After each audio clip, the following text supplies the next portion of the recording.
नमस्कार, मैं नवीन जायसवाल 4PM राजस्थान में आपका स्वागत है। राजस्थान में सत्ता में आने के साथ ही भाजपा नेताओं के अब सुर बदलने शुरू हो गए हैं। जब तक वो विपक्ष में थे तब तक उन्हें लगता था कि हर बात की जिम्मेदारी सरकार की है और यदि कुछ नहीं हो पा रहा है तो उसके लिए सरकार जिम्मेदार है और सरकार जनता की सेवा नहीं कर पा रही है। अक्षम सरकार है, प्रशासन पंगु है। लेकिन अब जब सत्ता में आ गए हैं तो उन्हीं भाजपा नेताओं के अब सुर बदलने शुरू हो गए हैं। अब उन्हें लगने लगा है कि सरकार क्या क्या करेगी, सरकार कौन कौन सी जिम्मेदारी उठाए। सब जगह सरकार मौजूद नहीं हो सकती है। अब वही नेता कहने लगे हैं कि देश की आबादी बहुत तेजी से बढ़ रही है, सरकार के पास इतने पैसे नहीं है और इतनी फैसिलिटी नहीं है कि हर घर तक पहुंच सके और सबकी सेवा कर सके। लिहाजा जनता को भी कुछ सोचना चाहिए। ये बात कहने वाले हैं सरकार के एक मंत्री, स्वास्थ्य मंत्री, और ऐसे ही एक और मंत्री हैं, शिक्षा मंत्री। दोनों ही मंत्रियों ने आज मीडिया से बातचीत की और मीडिया से बातचीत में जो बयान उन्होंने दिए वो वाकई डराने वाले हैं। राजस्थान की जनता ने जो सोच कर वोट दिए थे वो शायद उनकी अपेक्षा पूरी नहीं होती दिख रही है, क्योंकि मंत्रियों की सोच ऐसी बताती है कि जनता को आने वाले दिनों में राहत नहीं, शायद तकलीफें ज्यादा झेलनी पड़े। जो योजनाएं चल रही थी पहले से उन योजनाओं पर भी कटौती हो सकती है। पहले बात करते हैं स्वास्थ्य मंत्री गजेंद्र सिंह खीवसर की। स्वास्थ्य मंत्री गजेंद्र सिंह खीवसर जो पहले भी वसुंधरा सरकार के समय मंत्री रह चुके हैं, वरिष्ठ मंत्री हैं। स्वास्थ्य विभाग उनको दिया गया और वो स्वास्थ्य विभाग के अंदर उनका कहना है कि जो स्वास्थ्य बीमा योजना गहलोत सरकार के समय चल रही थी जिसमें 25 लाख रुपए दिए जा रहे थे, वो फंड बहुत ज्यादा था और सब कुछ सरकार नहीं कर सकती है। सरकारी अस्पतालों पे लोगों को निर्भर नहीं रहना चाहिए। अब सरकार ने स्वास्थ्य बीमा दे दिया है और प्राइवेट सेक्टर का महत्वपूर्ण योगदान रहेगा नई सरकार के अंदर। तो पिछली गहलोत सरकार ने 25 लाख का इंश्योरेंस दिया था, स्वास्थ्य बीमा दिया था। अब जो नई सरकार है वो केंद्र की योजना की बात करे जिसके अंदर सिर्फ 5 लाख का स्वास्थ्य बीमा की योजना है। 5 लाख तक का ही कवर मिलेगा। उसको स्वास्थ्य मंत्री पर्याप्त बता रहे हैं और कह रहे हैं कि अब सरकार स्वास्थ्य का बीमा दे रही, इंश्योरेंस दे रही, तो उन्हें सरकारी अस्पतालों पर निर्भर कम रहना चाहिए। क्या कहा स्वास्थ्य मंत्री ने न्यूज 18 चैनल से बात करते हुए जो कहा है, पहले आपको बयान सुनाते हैं। है कि चिरंजीवी योजना हमारी कारगर साबित हुई है। क्या चिरंजीवी योजना फिर से वो आयुष्मान में कन्वर्ट कर दी जाएगी या फिर इसी के जरिए आगे बढ़ने की कोशिश की जाएगी? चिरंजीवी योजना की रेंज तो बहुत ज्यादा थी पर एक्चुअल वो रेंज के वो कवर नहीं कर पा रहे थे। वो रेंज का जो है करीबन मेरे ख्याल में 30% 35% कवर पा रहे थे। लोगों को जो है, जो मुझे सुनने में आता है कि उसका जो है पूरा उपयोग नहीं मिल रहा था। तो ये जो एक स्कीम थी वो क्या है कि जैसे गाड़ी के 4 सिलेंडर होते हैं तो 4 सिलेंडर पे चलती है, जब भी वो सही चलती है 2 सिलेंडर पे गाड़ी चल रही थी। तो यही होगा कि भाई जो स्कीम्स हैं वो उसका पूरा फायदा जनता को मिले। एक एसएमएस अस्पताल प्रदेश का सबसे बड़ा अस्पताल है। आप तो पहले भी मंत्री रहे हैं, आपको बहुत अच्छे से जानकारियां भी है। ये अस्पताल में जिस प्रकार की भीड़ प्रदेश भर की उमड़ती है और ना सिर्फ प्रदेश बल्कि देश के कई हिस्सों से जो है वो मरीज यहाँ पर पहुंचते हैं, इसकी भीड़ किस प्रकार से कम की जाए, इसको रेफरल बनाने की बात तो हमेशा हर सरकार करती है, लेकिन आपका किसी प्रकार का विचार है कि एसएमएस पे जिस प्रकार का बोझ है उसे किस प्रकार से कम किया जा सकता है? देखिए, आज कोई भी सरकार हो, कोई भी डिपार्टमेंट हो, मेरा सोचा है कि प्राइवेट एंटरप्राइज का पार्टिसिपेशन बहुत जरूरी है। सरकार हर चीज नहीं कर सकती। ना तो सरकार के पास पैसा है, ना उनके पास फैसिलिटी कि हर हमारी जनसंख्या बहुत तेजी से बढ़ रही है। हमारे पास कोई भी सरकार, कोई भी स्टेट हो, उसके अंदर इतना पावर, इतनी उनकी प्रोपेंसिटी नहीं है कि वो हर घर सेवा कर सके। इसलिए प्राइवेट एंटरप्राइज है, चाहे वो रोडवेज हो, चाहे वो आपके पानी का हो, चाहे स्कूल हो, चाहे चिकित्सा हो, कोई भी डिपार्टमेंट में ले लो, इसके अंदर प्राइवेट पार्टी का भी योगदान बहुत इंपॉर्टेंट है। सेम चीज है हॉस्पिटल्स के अंदर। एसएमएस बेचारा अपनी ड्यूटी कर रहा है, ठीक है ना। मंत्री जी से सवाल यह किया गया था कि जयपुर में जो एसएमएस हॉस्पिटल है उसमें इतनी भीड़ पड़ती है, उसको कैसे कम किया जा सकता है, उसको कैसे डिस्ट्रीब्यूट किया जा सकता है। आपको बता दें कि जयपुर का एसएमएस हॉस्पिटल प्रदेश का सबसे बड़ा हॉस्पिटल ही नहीं है।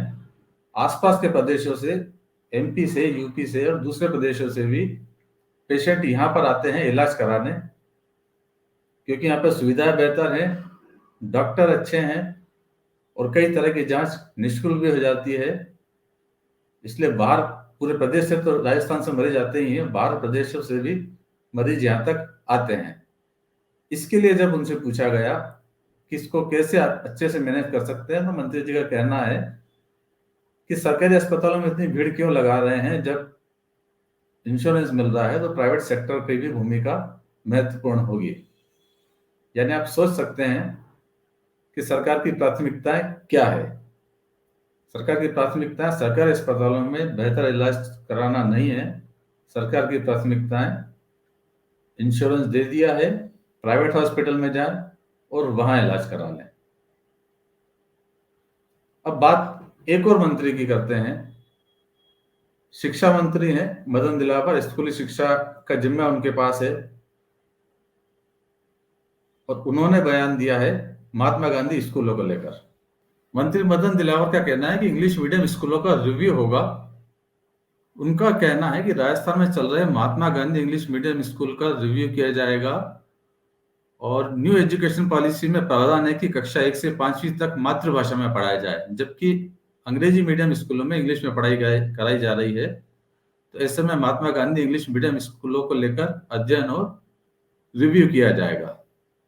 अब आपको बता दें कि Mahatma Gandhi English medium school पिछले गहलोत सरकार के समय एक नई शुरुआत की गई थी और सरकारी स्तर पर इंग्लिश मीडियम स्कूलों की शुरुआत की गई थी, जिसके अंदर ताकि जो गरीब वर्ग के बच्चे हैं, जो मध्यम वर्ग के, मिडिल क्लास के बच्चे हैं, जो महंगे इंग्लिश मीडियम के स्कूलों में, पब्लिक स्कूलों में नहीं पढ़ सकते हैं, उनको भी इंग्लिश मीडियम के स्कूलों में शिक्षा मिल सके, इसके लिए इन स्कूलों की शुरुआत की गई थी और अच्छा स्टाफ इसके अंदर रखा गया था। काफी लोकप्रिय ये स्कूल हुए थे, यहाँ तक कि कई परिवार, जब कोरोना काल के समय, उसके बाद की बात है, कि अपने बच्चों को पब्लिक स्कूल से निकालकर सरकारी महात्मा गांधी इंग्लिश मीडियम स्कूलों में एडमिशन दिला रहे थे। जब इन स्कूलों की लोकप्रियता बढ़ी तो सरकार ने इन्हें और ज्यादा संख्या में बढ़ाने का फैसला किया। करीब 700 से ज्यादा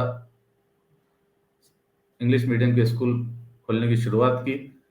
कई जगह पर हिंदी नया सेटअप डालने की बजाय हिंदी स्कूलों को इंग्लिश मीडियम के स्कूल में कन्वर्ट करने की कोशिश की, जिसका विरोध भी हुआ, क्योंकि तब उसके अंदर ट्रेंड स्टाफ नहीं था इंग्लिश पढ़ाने के लिए और कई जगह पर जो हिंदी मीडियम में पढ़ने वाले बच्चे हैं वो इंग्लिश मीडियम में पढ़ना नहीं चाहते थे। इस तरह की कुछ विसंगतियां उसमें भी थी, लेकिन फिर भी सस्ते के अंदर इंग्लिश मीडियम के स्कूल की ये योजना काफी लोकप्रिय थी। राजस्थान के अंदर एक बहुत अच्छी योजना थी और नई सरकार से उम्मीद की जानी चाहिए थी कि नई सरकार आने के बाद इस योजना में सुधार किया जाता, ज्यादा से ज्यादा स्कूल खोले जाते हैं इंग्लिश मीडियम के, ताकि राजस्थान के बच्चे भी आधुनिक शिक्षा को ढंग से हासिल करके अच्छे से रोजगार हासिल कर सकते।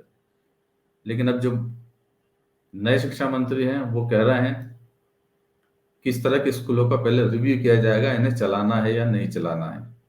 महात्मा गांधी के नाम पर स्कूल है, शायद इसलिए उन्हें समस्या है या क्या है, क्योंकि पहले भी गांधी के नाम पर राजीव गांधी युवा मित्र योजना सरकार ने बंद करके 5,000 युवाओं को बेरोजगार कर दिया।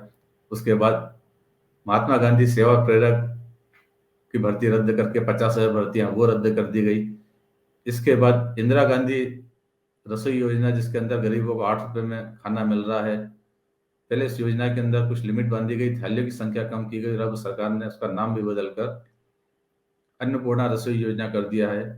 हालांकि नाम बदलने से फर्क नहीं पड़ता है, किसी भी नाम से योजना चलती रहे, लेकिन लोगों को फायदा मिलता रहे, चाहे वो इंग्लिश में, अंग्रेजी मीडियम में शिक्षा हो, चाहे गरीब का सस्ता खाना हो, चाहे नौकरी हो, योजना कोई भी सरकार को बंद नहीं करनी चाहिए। वैसे भी जब चुनाव प्रचार के दौरान खुद प्रधानमंत्री नरेंद्र मोदी ने इस बात की गारंटी दी थी कि गहलोत सरकार की किसी भी योजना को बंद नहीं किया जाएगा, बल्कि उसे बेहतर करके लागू किया जाएगा। तो ऐसे में हम उम्मीद कर सकते हैं कि शायद Mahatma Gandhi English medium school भी, शायद उसमें कुछ और सुधार हो और राजस्थान के लोगों से सुविधा छीनी नहीं जाए।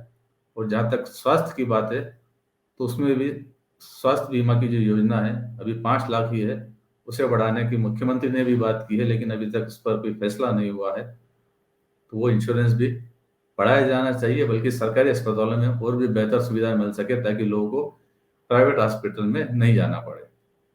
लेकिन फिलहाल जो मंत्री बयान दे रहे हैं वो अलग ही मजबूरी बता रहे हैं। चूंकि अब उन्हें सत्ता संभालनी है, सरकार चलानी है, तो उनके सुर बदल गए हैं। तो फिलहाल इस वीडियो में इतना ही, और अंत में एक बार फिर आपसे यही कहना है कि 4PM राजस्थान चैनल को सब्सक्राइब जरूर करें और इस वीडियो के लिंक को जितना ज्यादा हो सके शेयर भी करें। नमस्कार।